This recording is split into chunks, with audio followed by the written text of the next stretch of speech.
లెక్కచారాలకు వచ్చినప్పుడు మనము అధ్యక్ష కాకిని చూపించే తెల్లగుంది తెల్లగుంది తెల్లగుంది అంటే ఏం మాట్లాడగలుగుతాం అధ్యక్ష దీని గురించి?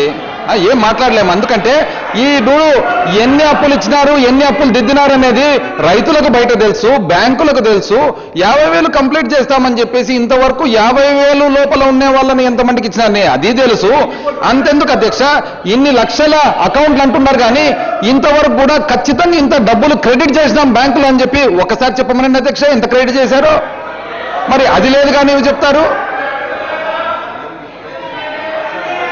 అధ్యక్ష. అదేవిధంగా మరి అధ్యక్ష మరి డ్వాక్రా లోన్ల విషయానికి వస్తే నిన్న కూడా నేను చెప్పడం జరిగింది అధ్యక్ష. డ్వాక్రా లోన్లు 14,200 కోట్లు ఉండేటివి, దాంట్లో 1000 కోట్లు మాత్రమే మళ్ళీ రెన్యూ అయినాయి, 2,000 కోట్లు కొత్తగా వచ్చినాయి. అవన్నీ లెక్కేస్తే మనకు వాస్తవానికి వడ్డీ, అపరాధ వడ్డీ అంత కలిస్తే దాదాపు మనకు 2,500 కోట్లు ఇంత వడ్డీ అవుతా ఉంది. ఇప్పుడు ఇక్కడ బ్యాంక్ రుణాలు, డ్వాక్రా మహిళలది ఇవన్నీ కూడా కట్టొద్దు పెట్టొద్దని ఎవరు చెప్పరు అధ్యక్ష, మంచిదే కడితే. కాకపోతే ఈ కన్ఫ్యూజన్ వలన ఏమవుతుందంటే పాపము రైతుల అకౌంట్స్ ఎన్పిఐ అకౌంట్స్ అవుతా ఉన్నాయి, డ్వాక్రా మహిళల అకౌంట్స్ ఎన్పిఐ అకౌంట్లు అవుతా ఉన్నాయి. వాళ్ళు ఎంత ఇబ్బంది పడతా ఉన్నారు వాళ్ళు ఫ్రెష్గా. ఎందుకంటే సిస్టమ్ను డిస్టర్బ్ చేసినట్లు అధ్యక్ష. చేసేది పక్కాగా చేస్తే సంతోషము, రాష్ట్ర ప్రయోజనాలే మనకందరికి కావాలి. మంచి పని చేసిన వాళ్ళని ఎవరన్నా కానీ వద్దంటారు అధ్యక్ష, మనం ఖచ్చితంగా నేను ఒప్పుకుంటాము. అదేవిధంగా ఏజ్ లిమిట్ అధ్యక్ష, పెన్షన్ స్కీమ్ బాగా జరుగుతూ ఉంది, సంతోషంగా మన రిపోర్ట్లు కూడా చూసాము. కాకపోతే మనం మేనిఫెస్టో చూసినట్లయితే వెరీ క్లియర్గా దాంట్లో 60 ఏళ్ళకు పెన్షన్ ఇస్తామని ఉంది. మళ్ళీ ఈ రోజు 65 ఏళ్లకు ఒక సంవత్సరం తక్కువ ఉన్నా కూడా ఇవ్వడం లేదు. అది ఎందుకు అని చెప్పి మనం ప్రశ్నిస్తా ఉంటాం అధ్యక్ష. అది కూడా 60 ఏళ్ళు చేస్తే మనం ఇచ్చిన మాట ప్రకారం, ఎందుకంటే మేనిఫెస్టో అంటే మనం ఇచ్చిన మాట అధ్యక్ష, మరి దాని ప్రకారం బాగుంటుందని చెప్పి. దాని తర్వాత లాస్ట్కి వచ్చేటప్పటికి అధ్యక్ష బాబు వచ్చా జాబు వచ్చా. సో మంచి అసలు బ్యూటిఫుల్ అధ్యక్ష, చూసేదానికి వినేదానికి ఎంత నీట్గా సిస్టమేటిక్ ఉంది. కాకపోతే ఒక్కటి అధ్యక్ష, ఇంతవరకు అసలు దాన్ని శబ్దమే లేదే ఎక్కడ అని చెప్పి. బాబు వచ్చి సంవత్సరం అవుతుంది, అసలు జాబులు సంగతి, అసలు మన దీని సంగతి మాత్రము ఎక్కడ కూడా కనపడడంలే. ఎందుకంటే ఈ రోజు మనం మాట నిలబెట్టుకోవాలంటే దాదాపు 1,75,000 ఇండ్లు ఉన్నాయి, హౌస్ హోల్డ్స్ ఉన్నాయి అధ్యక్ష. 1,75,000 హౌస్ హోల్డ్స్ మనము 2,000 రూపాయల ప్రకారం ఈరోజు ఇచ్చిన 1,75,000,000 హౌస్ హోల్డ్స్ కు 2,000 రూపాయల ప్రకారం మన మాట ప్రకారం యాక్చువల్ గా ఇవ్వాల్సిన అవసరం ఉంది అధ్యక్ష. మరి ఇంకొక అంశం అధ్యక్ష, ఇవన్నీ కూడా మన ఎలక్షన్ మేనిఫెస్టోలో ప్రోగ్రెస్ అన్నమాట. నెక్స్ట్ కమ్స్ దాంట్లో అడ్రస్ లో లోకల్ బాడీస్ గురించి ఉంది అధ్యక్ష. లోకల్ బాడీ జన్మభూమి ప్రోగ్రామ్ నాకు ఒకటి తెలియక అడుగుతా అధ్యక్ష. ఇప్పుడు భారతదేశం అంతా కూడా ఒక సిస్టమ్ ప్రకారము మనకు parliament, assembly, local body governments, జిల్లా పరిషత్, మండల ప్రజా పరిషత్, సర్పంచులు ఇవన్నీ కూడా 2 టైర్ 3 టైర్ రకరకాల సిస్టమ్, కాన్స్టిట్యూషనల్ అమెండ్మెంట్స్ ప్రకారం 3 టైర్ సిస్టమ్ ఇవన్నీ కూడా చక్కగా జరుగుతుంది. ఎక్కడే కానీ అధ్యక్ష మనకు నిజంగా లోకల్ బాడీస్లో కాన్స్టిట్యూషనల్లీ ఎలక్టెడ్ పీపుల్ ఎవరికైనా కానీ ఈరోజు ఏమైనా హక్కులు కనపడతా ఉన్నాయి అధ్యక్ష? అసలు ప్రతి దానికి ప్యారలల్ అడ్మినిస్ట్రేషన్ అధ్యక్ష.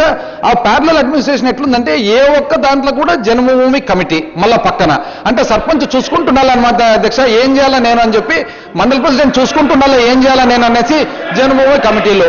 ఇది కాకుండా నెక్స్ట్ వచ్చేసేటప్పటికి కొత్త ఫ్యాషన్ అధ్యక్ష, ఇది కొత్త ఫ్యాషన్ అడాప్షన్ దత్తుకు తీసుకోవడం అధ్యక్ష. ఎవరినన్నా చూడు, ఇప్పుడు లేటెస్ట్ అధ్యక్ష ఇది మొన్నటి వరకు స్మార్ట్ సిటీస్ ఉండే లాస్ట్ మంత్, ఇప్పుడు లేటెస్ట్ ఈ మంత్ క్యాలెండర్ వచ్చేసి అడాప్షన్.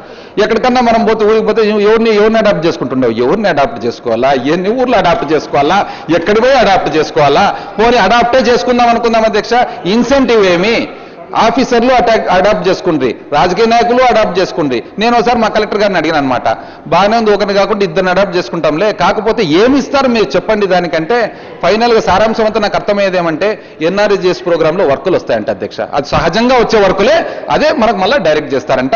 మనము existing system of local body governance ను ఇంత డిస్టర్బెన్స్ చేసి సాధించేది ఏమి అని. ఇది కాకుండా అధ్యక్ష మళ్ళా కొత్తగా అధ్యక్ష మేము గమనిస్తా ఉండేది మిషన్స్ అధ్యక్ష. 6 machines to take the state forward. ఇప్పుడు బాగానే ఉంది, మనకు ఉత్సాహం, మన రాష్ట్రాన్ని బాగుపరచాలి, అంత బాగానే ఉంది. ఈ మిషన్స్ అన్నీ కూడా ఏదో ఒక రూపంలో ఏదో ఒక మినిస్ట్రీస్ కవర్ కావడం లేదా అధ్యక్ష? సోషల్ ఎంపవర్మెంట్ విషయం, వెల్ఫేర్ మినిస్ట్రీ లేదా అధ్యక్ష, దానికి ఒక మంత్రి లేదా, ఒక సబ్ సిస్టమ్ లేదా, ఒక స్టాఫ్ లేదా, ఒక డిపార్ట్మెంట్ లేదా, ప్రతి ఒక్కటి మిషన్.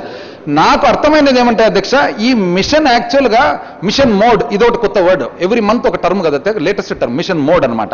ఈ మిషన్ మోడ్ అంటారు. ఈ మిషన్ మోడ్ ఏమి అని అంటే నాకు అర్థమైనది, మిషన్ అని ఒకటి పెట్టి సిఎస్ఎస్లు ఉన్నాయి కదా అధ్యక్ష, central sponsored scheme, government of India scheme. Government of India ఇచ్చే స్కీములు అన్నీ కూడా మన మిషన్ ద్వారా పెట్టి రాష్ట్ర ప్రజలకు మాత్రము ఇది మనమంతా చేస్తా ఉన్నామని చెప్పుకునే దానికి తప్ప నాకైతే వేరే ఏ విషయంలో కూడా మిషన్ అయితే దాని మిషన్ ఏమీ నాకు అర్థం కావడం లేదు అధ్యక్ష. నాకైతే గవర్నమెంట్ ఆఫ్ ఇండియా స్కీమ్ మనకు పెట్టేదానికి.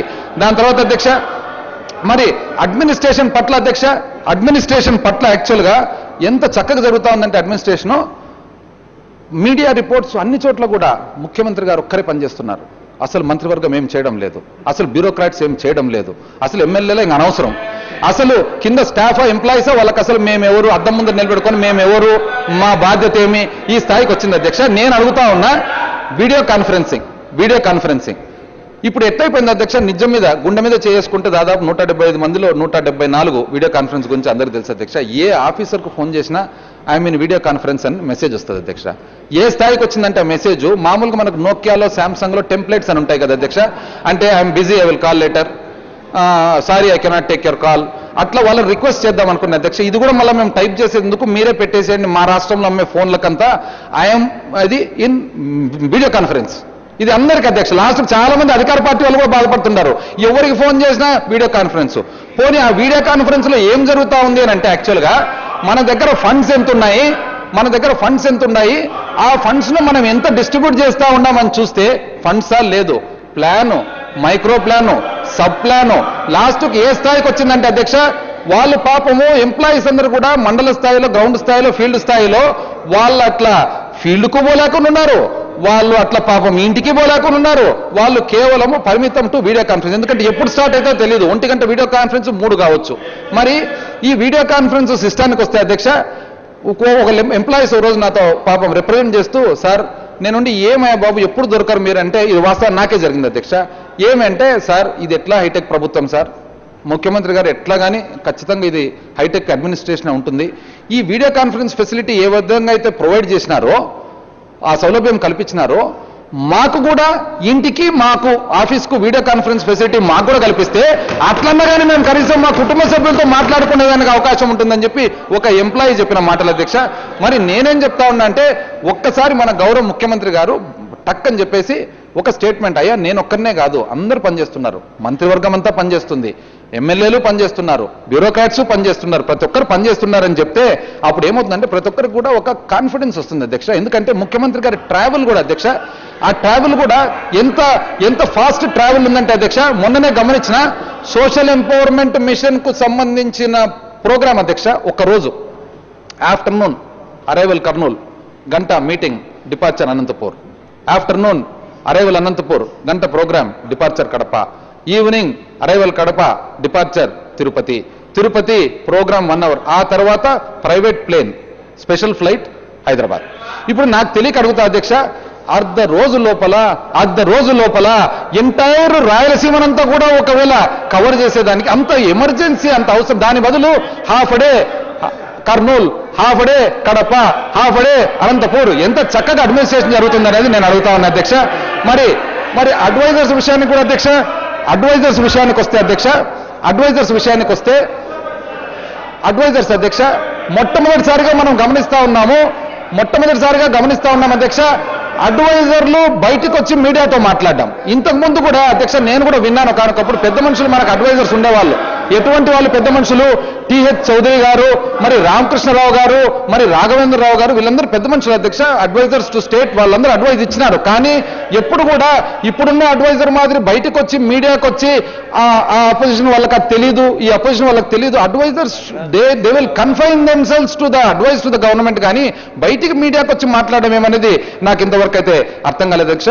మరి ముఖ్య అంశం అధ్యక్ష విషయానికి మళ్ళీ డీటెయిల్ వస్తాను అధ్యక్ష, కాకపోతే ఒక్కసారి మేనిఫెస్టో కూడా చదివి వినిపిస్తాను అధ్యక్ష. ఒక్కసారి మేనిఫెస్టో అది ఏమంటుందంటే, ఇది ఒక పని చేస్తాను అధ్యక్ష, ఇది మళ్ళీ జాబుల విషయానికి వచ్చినప్పుడు చదివి వినిపిస్తాను అధ్యక్ష.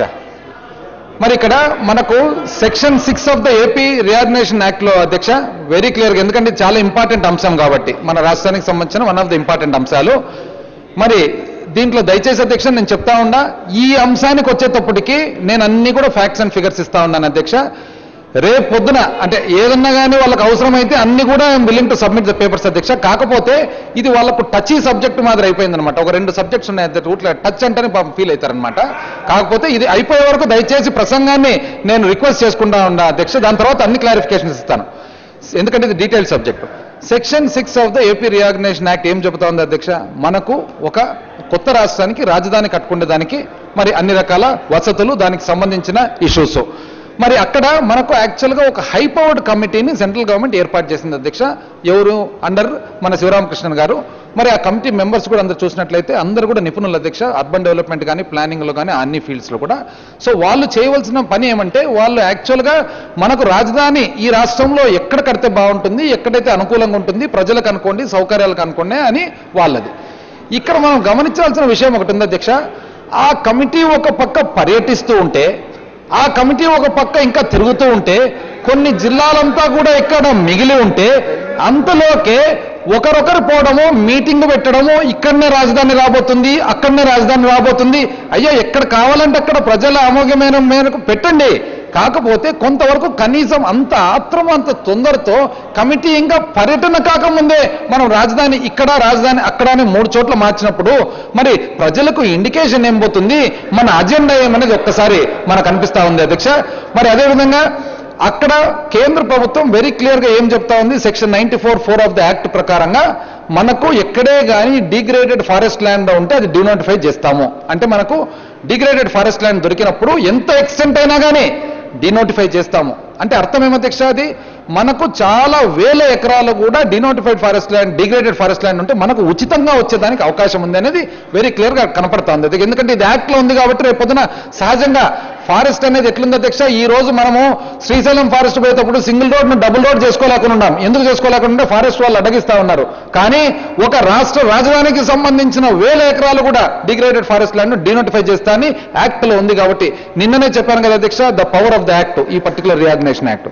మరి ఈ విధంగా ఉన్నప్పుడు అది దాని గురించి ఆలోచించకుండా, ప్రభుత్వం గురించి ఆలోచించకుండా, మనకు ఏదో సమ్ కారణాల వలన మనం ఏం చేసింది, మన ప్రభుత్వము వేల కొద్ది ఎకరాలు ల్యాండ్ పూలింగ్ అనే రూట్లో మనం అక్విజిషన్ స్టార్ట్ చేసినారు. మంచిదే, ఓకే. కాకపోతే ఒక్కసారి అధ్యక్ష, మనం పాత ల్యాండ్ అక్విజిషన్ యాక్ట్ గురించి ఒక్కసారి బ్రీఫ్గా చదివినట్లయితే అసలు దాని పేరు ఏం అధ్యక్ష? దాని పేరు వచ్చేసి right to fair compensation, transparency in land acquisition, rehabilitation and resettlement act of 2030. అంటే మనకు ఫేర్ కాంపెన్సేషన్ అనేది ఒక అంశము ఇంపార్టెంట్గా, ట్రాన్స్పరెన్సీ అనేది ఒక అంశం ఇంపార్టెంట్గా, మరి రిహాబిలిటేషన్ ఒక అంశం ఇంపార్టెంట్గా, అండ్ రీసెటిల్మెంట్ ఇంకొక అంశం ఇంపార్టెంట్గా. అంటే రిహాబిలిటేషన్ అండ్ రీసెటిల్మెంట్ ఇప్పుడు భూమి మీద ఆధారపడి పనిచేసే కార్మికులందరికీ కూడా ఎంత ఇది వర్తిస్తుంది అని చెప్పి ఒక్కసారి మనము దీంట్లో గమనించాల్సిన అవసరం ఎంతైనా ఉంది అధ్యక్ష. మరి అదేవిధంగా ఆ యాక్ట్లో ఫుడ్ సెక్యూరిటీ గురించి కూడా అధ్యక్ష, మన దేశానికి చాలా ఇంపార్టెంట్. పెద్ద దేశం, మనం దాదాపు 17.5% ఆఫ్ ద వరల్డ్ ప్రపంచ జనాభా ఉంటూ only 2.3% of the land mass ఉంటూ 1% కంటే కూడా 1% కంటే కూడా ఫ్రెష్ వాటర్ రిసోర్సెస్ తక్కువ ఉన్నాయి. కాబట్టి ఎప్పటికైనా కానీ మనకు ఫుడ్ గ్రెయిన్ అనేది ప్రాబ్లం రాబోతుంది.